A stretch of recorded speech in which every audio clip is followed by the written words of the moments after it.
Imagine the scene. There's no body to be found, and yet someone has gone missing. That's right. There has been a murder. I demand my attorney be present during questioning. What? No. You're not the murderer. Oh, okay. Great. What's happening? What's it? You're not the victim either. Oh, okay. I get it now. Well, see here now, Buster. Wait, am I a good cop or a bad cop? Well, see here now, Buster. You're not a good cop or a bad cop. You're the family. Oh, okay. Let me get into character. How close am I to the recently deceased? But the police have no leads and no body. Damn. Or maybe they have too many leads. Well, which one is it? That's not the point. Either way, it's out of character for your loved one to be gone so long with no communication. That's true. They usually call by now. How long has it been in this scenario? Yeah, I don't know. It doesn't matter. Let's say it's midnight. Midnight? Oh, my sweet heavenly stars above. Where are they? They were supposed to cook dinner. I'm starving. And they've been missing for 3 days. 3 days? Have I starved to death? I don't, you ordered pizza or something. That's not really the point. Oh. What kind of toppings? Okay, you know what? Yeah, if it's so important to you, this crucial detail in the story, you ordered the Supreme, the one with all the toppings. Oh, but I don't really like sausage. Is there sausage on there? No, because when the pizza shows up, they got your order wrong, and it's plain cheese with no toppings at all.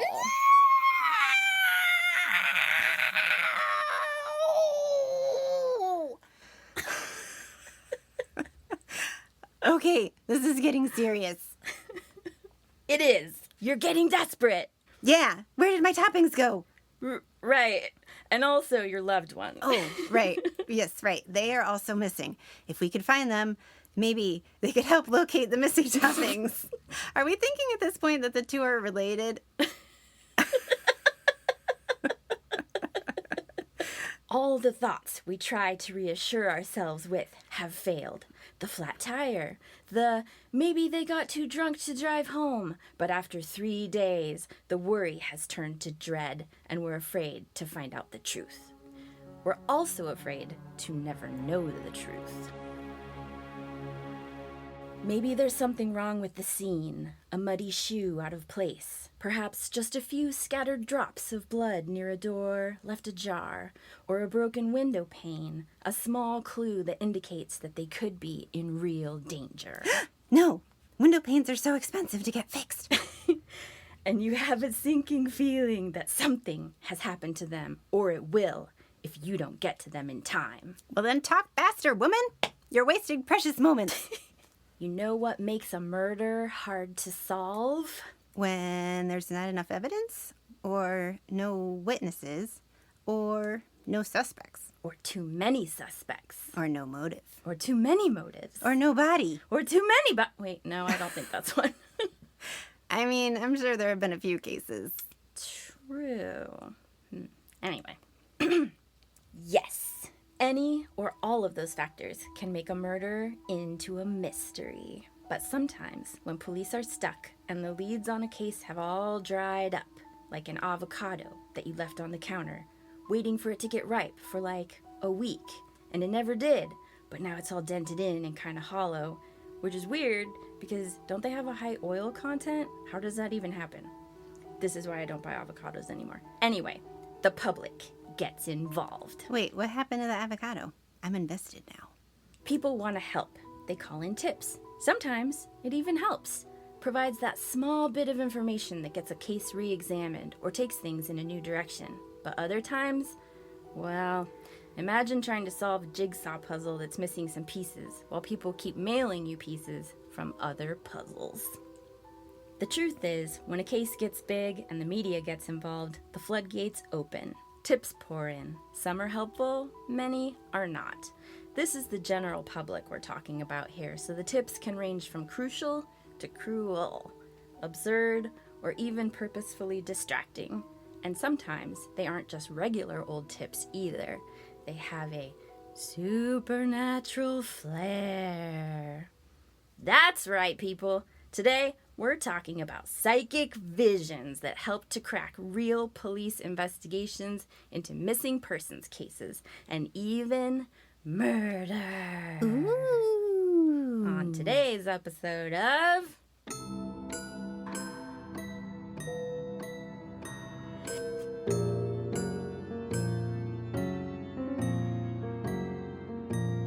Death Party! Now, most people are not psychic or clairvoyant or whatever you want to call the metaphysical abilities of being able to sense things remotely that there is no other way of knowing, which is kind of a problem when tons of psychic tips flood in through a police hotline because we don't have tons of psychics. That we know of. Wow, right. The FBI has stated that after major televised cases, they receive hundreds to thousands of tips, some of those claiming to be psychic or prophetic dreams, but most of which are too vague or incorrect to be useful. Yeah, and some of them are just desperate, lonely, socially awkward, middle-aged people who want to talk about their day, or their lunch, or what kind of toppings are best on their pizza. Personally, my toppings of choice change by the day. I do love a good special, though. Sometimes you get a brand new taste combination that you've never even heard of on a pizza. Like the last time we ordered pizza, this place had a pizza with an eggplant on it. Ew. Can you believe it? It was like two delicious Stay pizza- with me. Okay.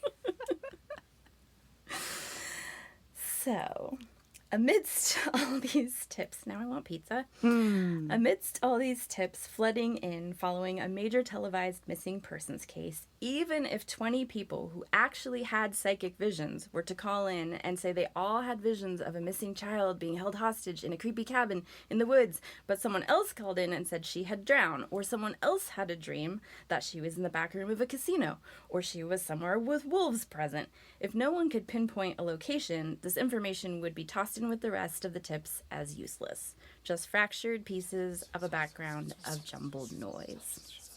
So it makes sense that most information provided as a psychic vision will only make sense after the mystery has been solved. If they end up finding a missing child in a cabin in the woods, maybe those 20 people who called in were onto something. Or the one about wolves. Wolves live in the woods, so, I mean, there could have been something to that one, too, if we're giving credit to these hypothetical woods people. That is true, but it also doesn't necessarily help narrow it down. Yeah, maybe they could have contacted a local wolf specialist.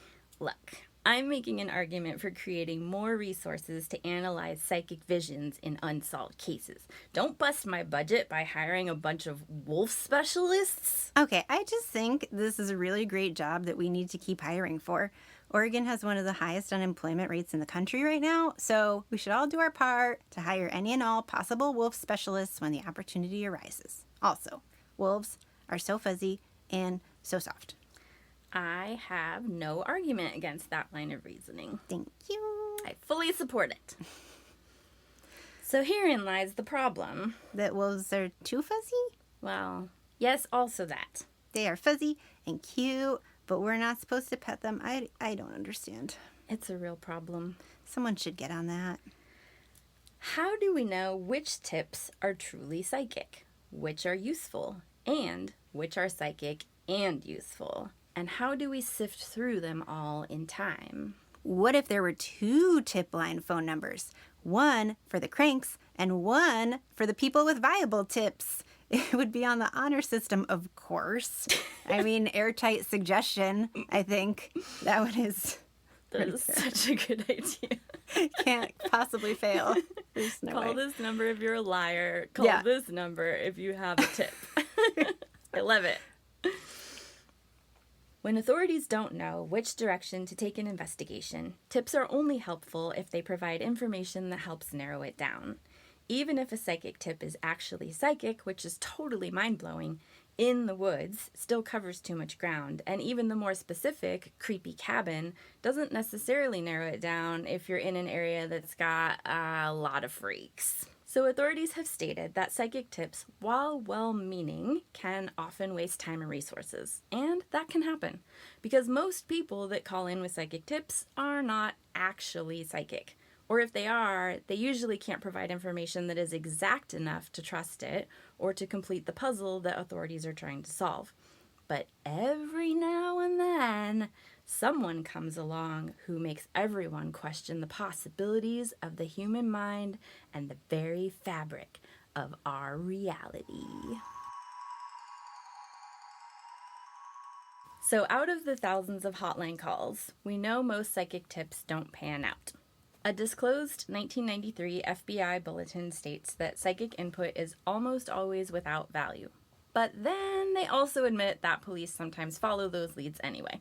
Yeah, I also did a little bit of research for this episode, and I read that one very logical and not wooey reason the police follow up on these leads is because there's a possibility that someone involved in the crime, perhaps even the crime doer themselves, is giving tips posing as a psychic because they think they won't arouse suspicion or incriminate themselves, or they don't care if it does because they want to relive the crime or get media coverage of it again because every one of these thinks they're so smart, and of course they're going to get away with it. So why not inflate their fragile little egos by seeing splashy headlines related to the crime all over again? That is also a possibility. The Department of Justice also has written guidelines for officials working with psychics. Is right. Seems like what we have ourselves here is some conflicting evidence, boys. I can't. In a poll, some police departments admitted that they do work with psychics, and some just, decided not to answer that one question. So, I guess we can't deduce what that means, huh, guys? The police are illiterate. But please still solve my murder if I get murdered. Why the secrecy, Washington, D.C., huh? Philadelphia, I'm looking at you, buddy boy. You hiding something from us? Okay, can you put that pencil down? When you hold it up like that, it's kind of menacing. We deserve to know the truth. Okay, well, I'm not from the Philadelphia Police Department, so... That's fair. So if psychic tips are such a total flop as they would have us believe, then why do some of our authorities still work with them or refuse to say if they work with them? And why has the CIA spent over $20 million on psychic viewing programs? Huh? Answer me that, CIA! Yeah, the government's always blowing our taxpayer dollars on useless shit. That's true.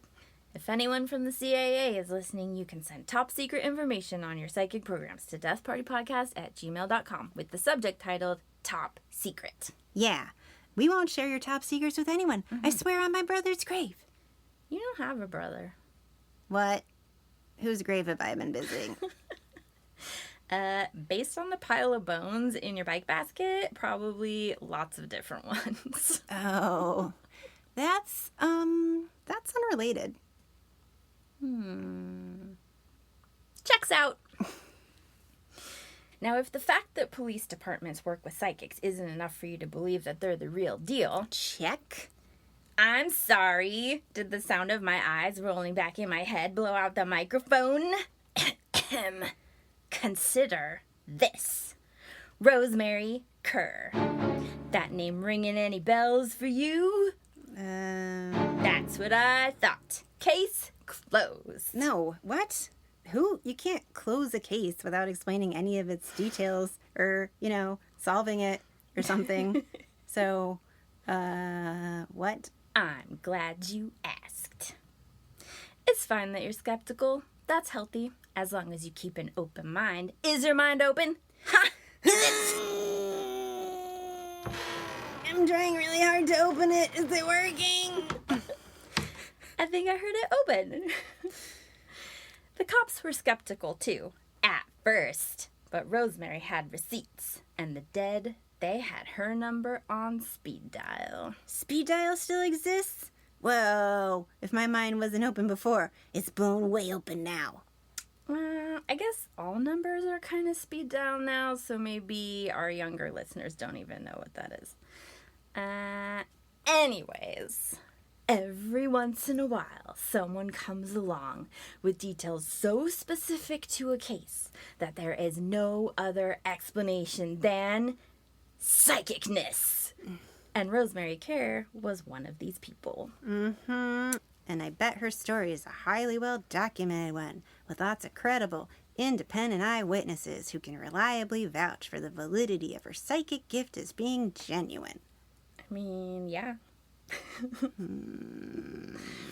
Let's get into one of the cases that made investigators open their minds and pay attention to just who Rosemary was and what she could do.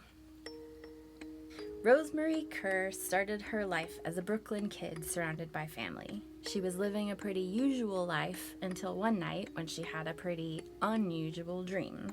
Yeah, but aren't all dreams pretty unusual? Okay, but this one was unusually unusual. How strange. Indeed.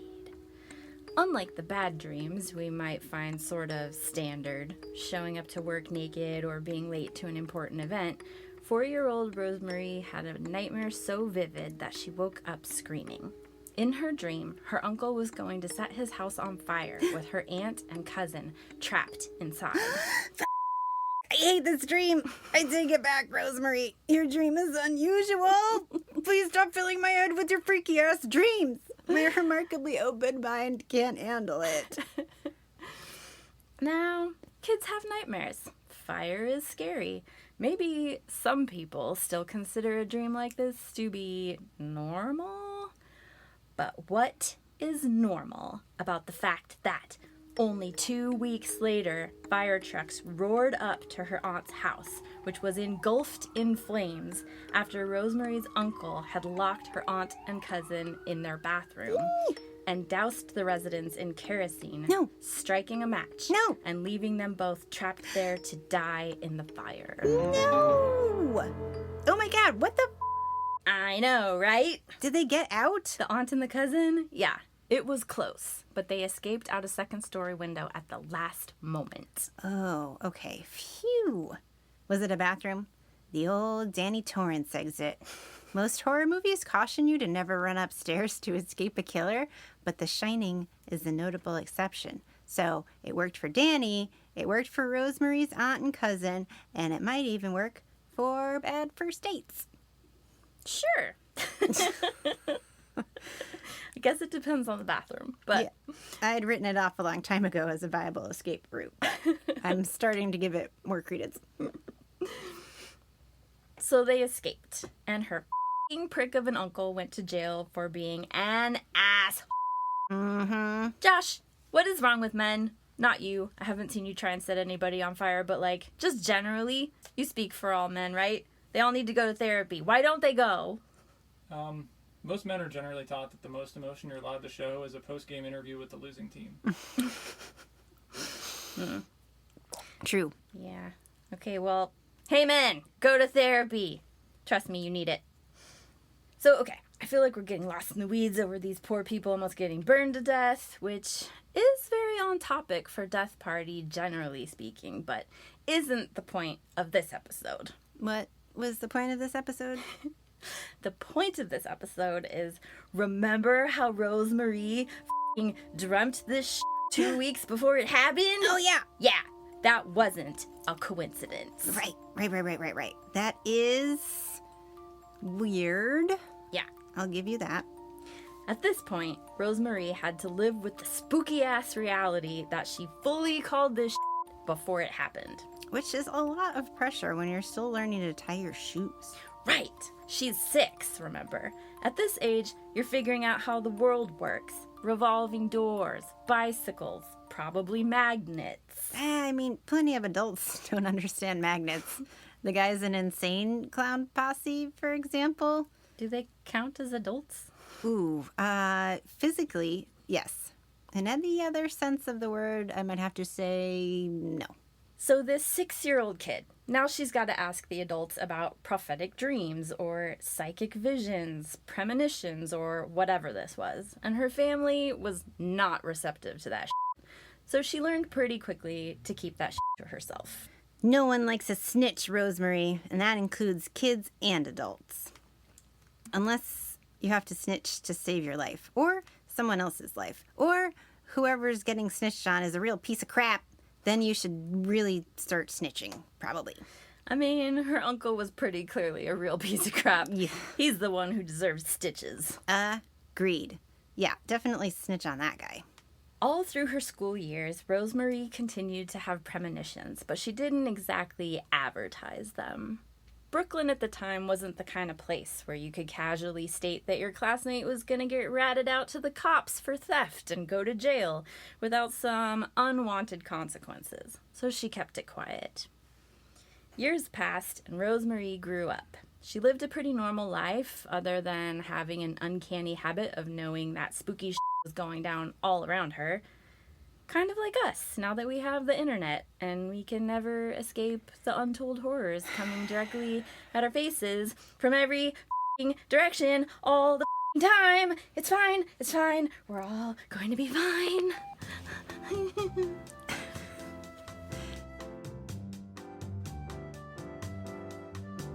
If you need to... I'm fine.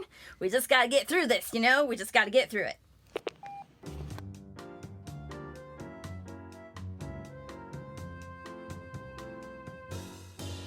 Hey, that's one way to look at it. Rosemary became a nurse. She got married, and she had 5 kids. A totally normal domestic American life for the time. Yeah, I don't know anyone that can afford 5 kids anymore. People in cults. Yeah, you can have 5 kids if you have a farm and put them all to work all day, harvesting the food you otherwise couldn't afford to feed them, and keep them busy working the farm so they don't have time for stuff that costs money, like playing with toys. Right. Sinister. But also really time and cost efficient. Turns out. Just an observation. I'm not thinking about starting a cult or anything. If you are, you better not cut me out. I would never. Deal. Rosemary packed lunches, kissed scraped knees, and ignored the part of her brain that would whisper to her when she walked past a creepy dude in the grocery store, "I know what you did last summer." Like in the book. I thought it was a movie. Yeah, based on a book. Oh. What was it called? Like Scream or something? No, it was titled I Know What You Did Last Summer. Oh, wait. Oh. Wait, did you see the movie? Hell no, I don't watch psycho killer shit. Yeah, I know. But then why did you make the reference? Okay, you know what? Never mind. The 1950s wasn't a time for mystics. It was a time to keep your head down and stop thinking too much. Yeah, you silly woman with all your womanly womanness. Stop being such a dame. Jeez. Get back to picking out a sensible pencil skirt to cover up those distracting getaway sticks already.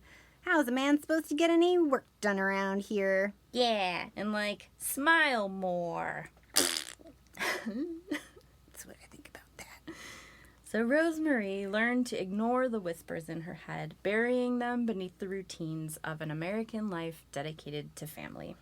The real American dream. Is it? Well, I'm American and that's my dream. To stop thinking too much? No, to ignore the whispers in my head. Yes, I would also like to ignore the whispers. Mine are still berating me for not becoming an Imagineer for the Haunted Mansion at Disneyland in the 1950s. You know, before I was born. So that's something I have a lot of control over. Head voices are fun. Anyways, as more years passed and her kids grew up, Rosemary began to feel more secure in letting others know about her odd gift and the possibility that she could use it to help others. It wasn't the 1950s anymore, and people had started to loosen up a little bit. She was also living in California at this point, and we all know how they can be. How long did you live in California? Most of your life? Exactly. Rosemary began to do psychic readings for others that came to her in need of help or guidance, and this was how she eventually came into contact with a woman named Elise in 1987 when Elise's 27-year-old brother, Andre Daigle, vanished. Rosemary hid him just to add credibility to her claims. You figured it out. The end. It was a night mostly like any other when Andre Daigle went out to a local pool hall in River Ridge, Louisiana. But the next morning was not like any other because Andre never came back. After some time had passed, the family became increasingly worried and contacted the police department, who were unfazed and unimpressed, operating under the assumption that a young man like Andre was likely just off partying and would turn up eventually. But his sister Elise was also unimpressed with that unimpressedness. Mm-hmm. Sure sounds like the attitude of cops tasked with finding missing people in the 80s to me. Very consistent with my experience following true crime stories in my youth. I'm with you. Well, for now, anyway. Proceed. Yes, ma'am. Now, the longer someone is missing, the harder it is to ever find them again. Evidence degrades or it is lost, and the trail goes cold. So it was at this point that other options needed to be considered if Elise was going to find her missing brother, and her coworker had an idea, a clairvoyant medium and psychic investigator named Rose-Marie Kerr. After discussing the situation, Rose-Marie agreed to look into the disappearance for Elise, who brought a map of Louisiana and a photo of her missing brother to Rose-Marie. And for the record, remember, this was the early 80s. The internet was not a thing yet. Just so you know, you skeptics can keep a little realistic perspective. Why are you looking at me when you say skeptics? Yes. Those were the days when you had to ask a cabbie where anything was. Oh my God. Or get lucky and ask a stranger on the street who happened to live near the thing you were looking for. Mm-hmm. Or get really lucky and ask a stranger on the street who also happened to be a cabbie. The then version of GPS was paying that cabbie all day to drive you around and tell you where everything was. Oof. So much face-to-face socializing. Sure glad the internet replaced all of that pesky human interaction. It definitely didn't have any negative repercussions, least of all socially. Oh my God, I forgot about having to ask total strangers.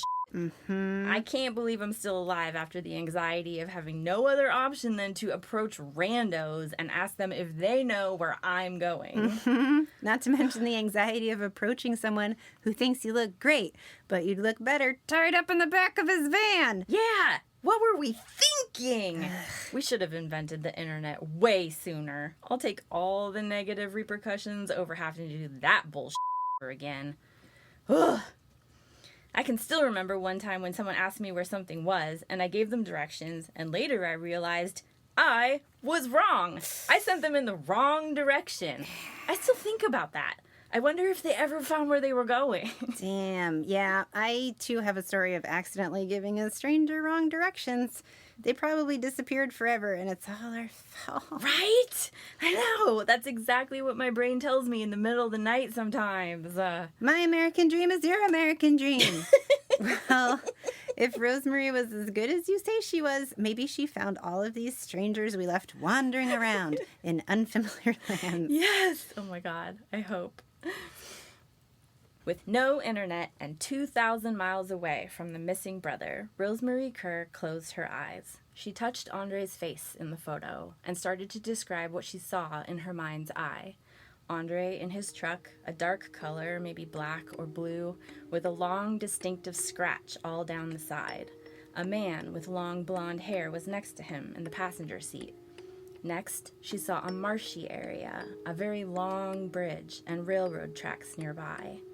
Then Rose-Marie felt a bolt of pain in her head and heard Andre's voice saying, "My head is killing me." She slid her finger across the map until at one point she felt an electric buzzing in her fingertip, which was hovering near the city of Slidell, on the northeast shore of Lake Pontchartrain. "Go there," Rose-Marie told Elise. "Get someone there as soon as possible."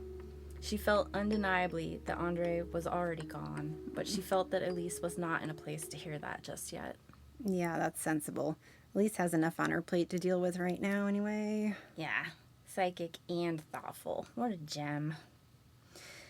Now, at the time, as far as Elise knew, Andre owned a white car, so she didn't know whose truck this was that they might be looking for. But the police were contacted, and with nothing else to go on, people in the area were notified to be on the lookout for a dark truck with a long, distinctive scratch down the side, which is exactly what sped through the area, driven by a man with long blonde hair, the very next morning.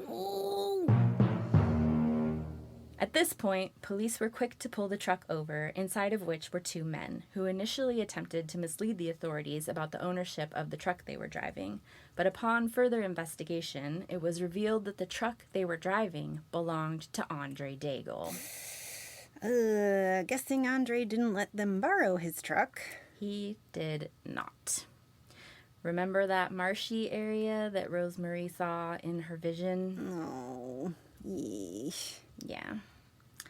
At the station, the two men caught with the truck crack, and a confession is made. They were short on cash and about to be evicted from their apartment, so they hatched a genius plan to just, murder someone and take their money to pay the rent and buy some guns, with which then they could commit more crimes. Wow, I often want money. Why didn't I think of that? Mm-hmm. Also, maybe it's just me, but I kind of feel like between murder and eviction, I just suck it up and deal with the eviction. That murder business is probably going to follow you around longer than the eviction, cause more problems. Although if you want to get technical, doing murder perhaps might solve the problem of not having a roof over your head. Yeah, they are in prison to this day, so prison does have a roof. Yeah, I hope it's the one they stay under. Yeah. Forever. But also, if you decided to murder someone for money, I feel like you're a pretty intelligent dame. Thank I feel you. like maybe you would, make sure they had money. Yes, that would likely be part of the plan, to get money. Mm-hmm. Because murdering for money equals getting money. Right. They went from step 1 to step 3 without giving any thought to step 2, figuring out where to get money. Right. So these guys, they didn't do that part. And Andre, he didn't have a lot of money.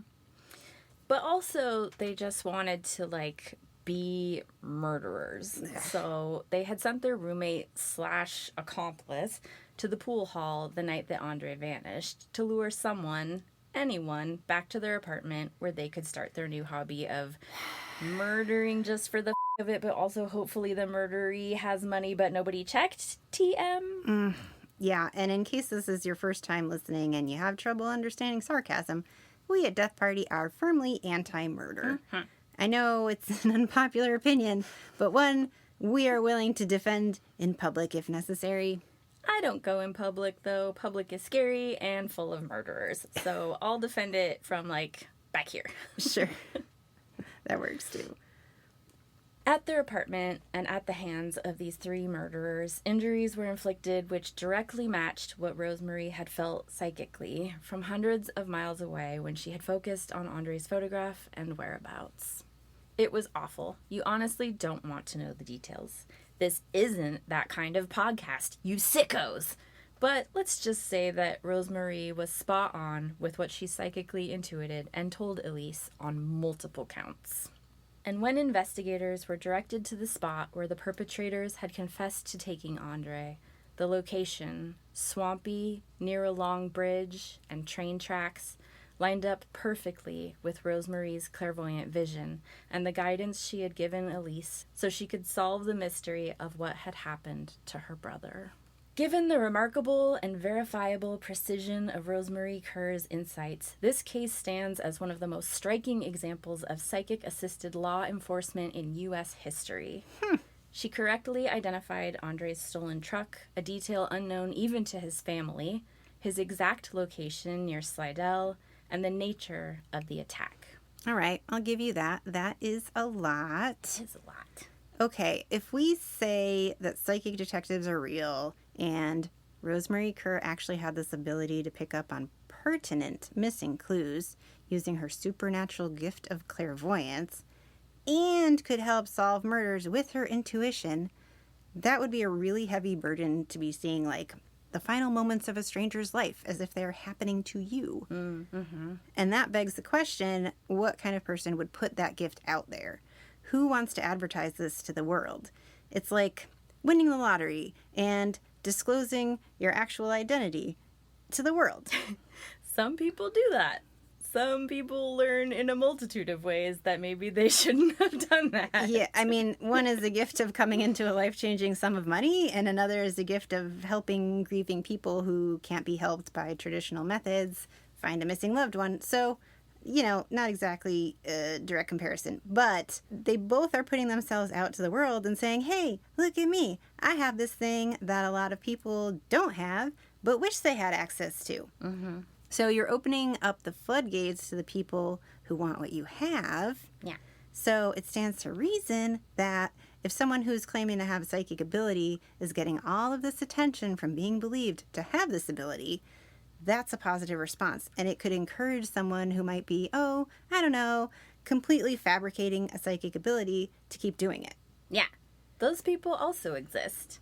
It's like anything in our capitalist society. Some people have skills that make them unique, and those skills often line people up to perform a certain job.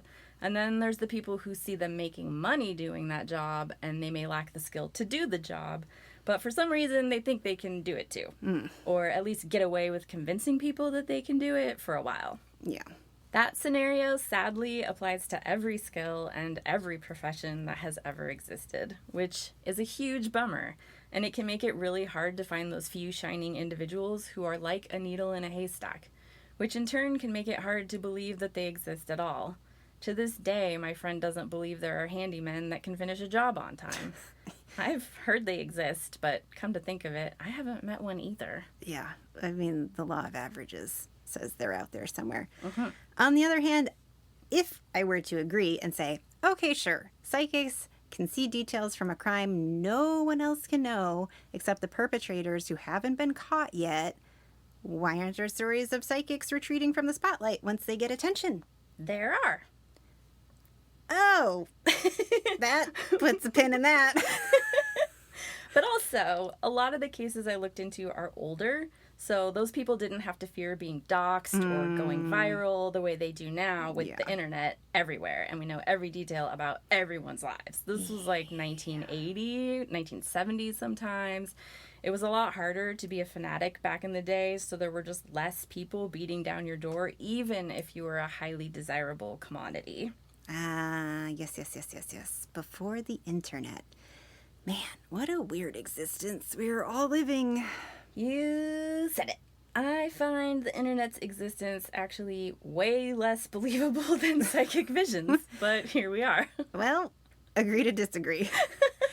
Okay, and so if looking into upsetting events from someone else's past is painful and involves sharing these upsetting details with a missing person's loved one, who will in turn get upset, then there have to be psychics who decided their ability was too much of a burden to keep exercising this ability. Mm-hmm. So what happened to those psychics who just noped right out of the spotlight and decided never to help solve another crime again? Some of them limit the amount or the types of cases they work with because although Rosemarie was never documented as saying that her abilities were draining or a hardship, there are psychic mediums who have stated that it's basically a lot to go through the tragedies of others all the time. So they limit their work to whatever they are comfortable with, like only experientially dying twice a week or whatever. Oof.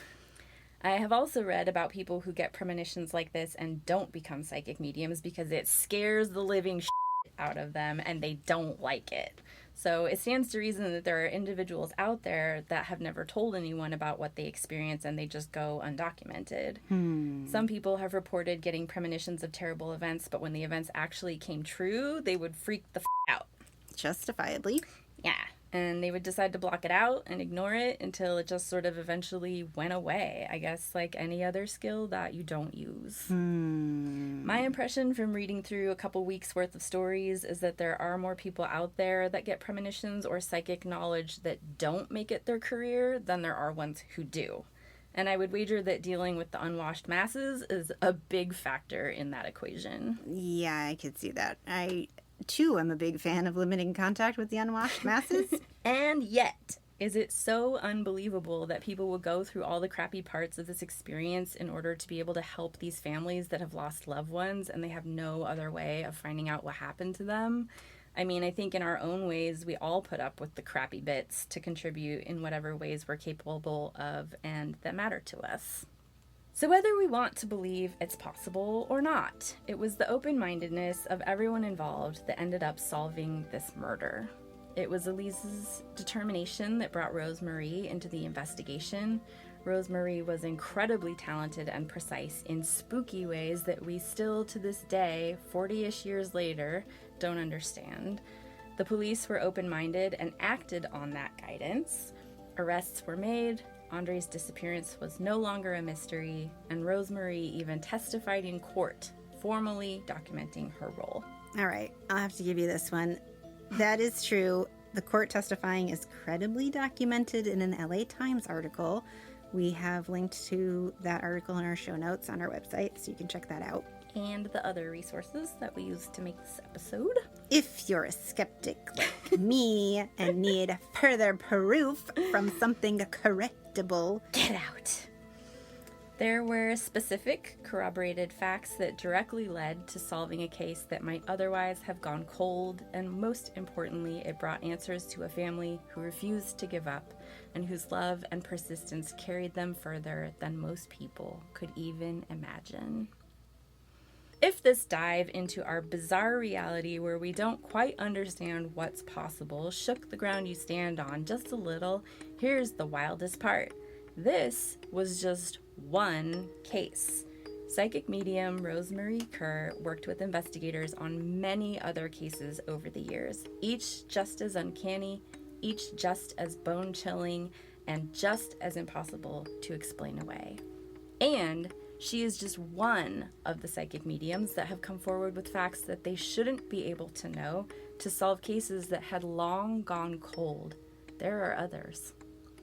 So, our lovely listeners, if you can take 17 3/4 of a second to post a 5-star review for us on whichever platform you listen to podcasts on, so that we can tell you're out there, listening, connecting with our spooky frequencies across this strange, energetic void that we still don't completely understand, then maybe we'll return in a future episode and let you in on another mind-bending case, another family in search of answers, and another moment where the silence where a loved one once stood was deafening until a psychic's strange gift pierced the veil and saw what lay beyond.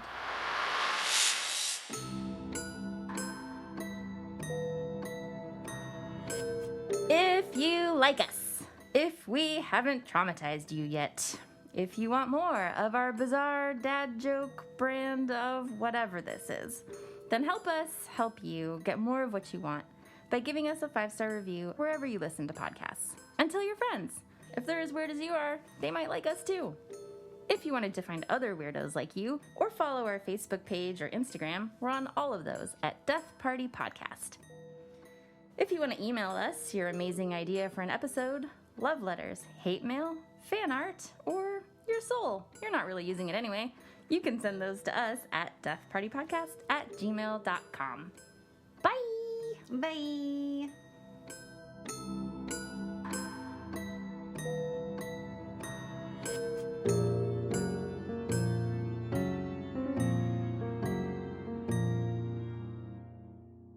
You call in, you're like, I'm having a vision. I did it. Wait, I mean, no. Well, shit, I was doing so well up until this point. Delete Click. that. And then I just run out of the house like that's going to help. And then I come back when I'm hungry. It's like 2 hours later. I forgot about it. There's Did cops anybody everywhere. make dinner? The pizza!